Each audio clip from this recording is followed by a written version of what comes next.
लुधियाना के सुनील और उसकी बीवी रीटा एक अच्छे और संपन्न परिवार से ताल्लुक रखते थे। एक दिन रीटा की भाभी उसके घर आती है। रीटा, तुझे तो पता है तेरा भाई कुछ नहीं करता, ऊपर से 2 बच्चों की जिम्मेदारी, बेटी भी बड़ी हो गई है। तू तो बुआ है, कुछ मदद कर सकती है तो कर देना। कहाँ पैसे हैं भाभी, बस समझ लो किसी तरह हम लोग भी दिन काट रहे हैं। 2 ही तो कार है और मेरी बेटी भी बड़ी हो रही है। अब उसके लिए कार लेनी है तो 10 लाख का खर्चा तो लग ही जाएगा। तभी वहाँ सुनील आ जाता है। अरे शशि, क्या है, तू हमेशा पैसों के लिए परेशान क्यों रहती है? वैसे क्या जरूरत थी बेटी की शादी इतने बड़े घर में तय करने की? अरे पैसे नहीं थे तो ऐसे ही कर देती कहीं शादी। इतने बड़े होटल में क्यों कर रही है शादी? लेकिन यहाँ तो मामला शादी का है, डेट तय है। दरअसल तेरे भतीजे के पीएफ के पैसे आने हैं, पर उसमें देर हो रही है। जैसे ही पैसे आ जाएंगे मैं तेरे अकाउंट में डलवा दूंगी। ठीक है, हम लोग सोचकर बताएंगे। तभी वहाँ भतीजा आ जाता है। फूफा जी, आप लोग ही मदद कर सकते हैं, वरना तो कैसे काम होगा समझ में ही नहीं आ रहा।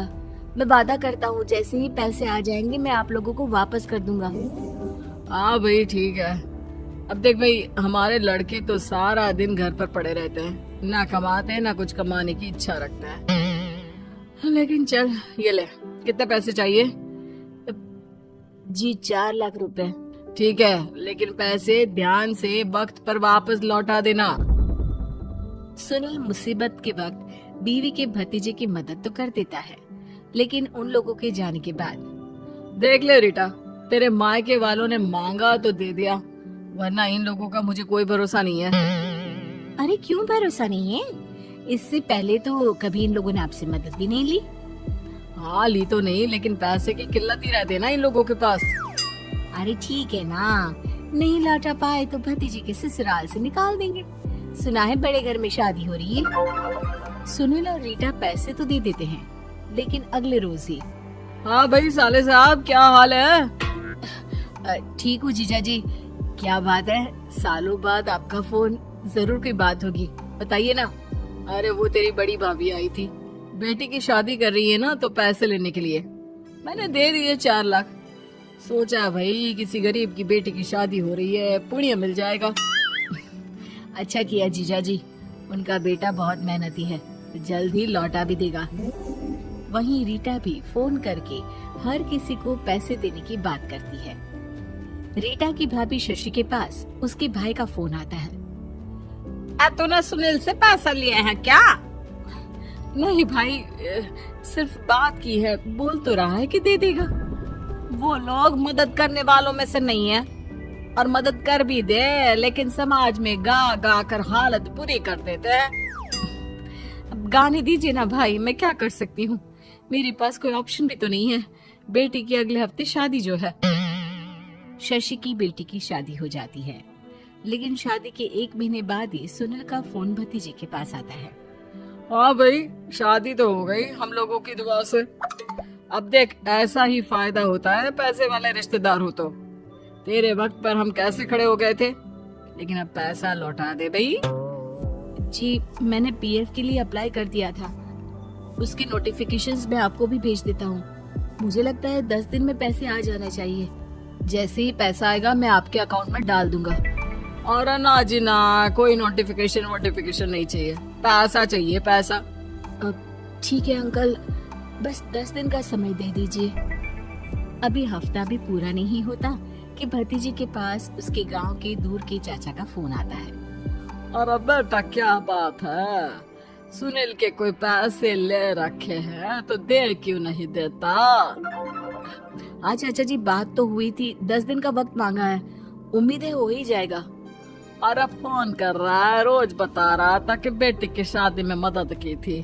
अब क्या है ना, भले ही शादी 10 दिन रोक देते, लेकिन सुनील से मदद नहीं लेनी चाहिए थी। याद है ना, मधु की मदद करके कितना बदनाम कर दिया था उसने पूरे घर को सोसाइटी में।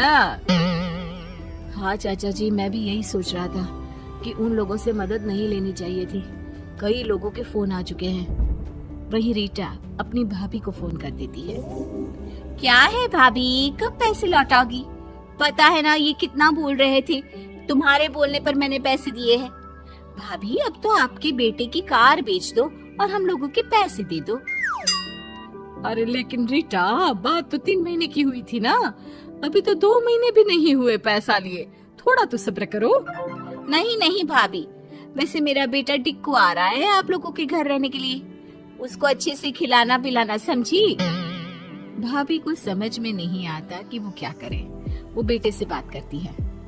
अरे माँ, इन लोगों से मदद लेकर सच में बहुत बड़ी गलती कर दी। मुझे खुद समझ में नहीं आता कि कैसे इन लोगों के पैसे जल्द से जल्द दे दूं। तभी डोरबेल बजती है और रीटा का बेटा टिक्कू घर में आता है। आओ बेटा, मामी के घर पहली बार आए हो रहने? आप पापा बोल रहे थे कि आप लोग पैसे का ब्याज तो दे नहीं पाओगे, तो तब तक मैं यहीं रह लूं। और हाँ, मैं एसी के बिना नहीं सो पाता। आप लोग अपना देख लेना और पैसे जल्दी लौटा देना, क्योंकि मैं थोड़ा जल्दी जाना चाहता हूँ। रीटा का फोन शशि के पास आता है। भाभी, पैसे कब तक दोगे? बेटे की विदाई के बाद शशि के घर का माहौल बिल्कुल बदल जाता है। वो हर वक्त बेटे से उसके पीएफ के पैसे पूछती, और पीएफ यानी कि सरकारी काम। आजकल में पूरा 1 महीना और बीत जाता है। भाभी, मैं और ये अमेरिका जा रहे हैं, घूमने के लिए पैसों की बहुत जरूरत है। रीटा, मैं पूरी कोशिश कर रही हूँ कि जल्द से जल्द पैसे का इंतजाम कर दूं, लेकिन पक्का नहीं बोल सकती। तभी सुनील का फोन भतीजे के पास आता है। देख माना 3 महीने की बात हुई थी पैसे लौटाने के लिए, लेकिन अभी मुझे पैसों की काफी जरूरत है। मैं अमेरिका जा रहा हूँ, तो पैसे मैंने किसी से ब्याज में पकड़ लिए हैं।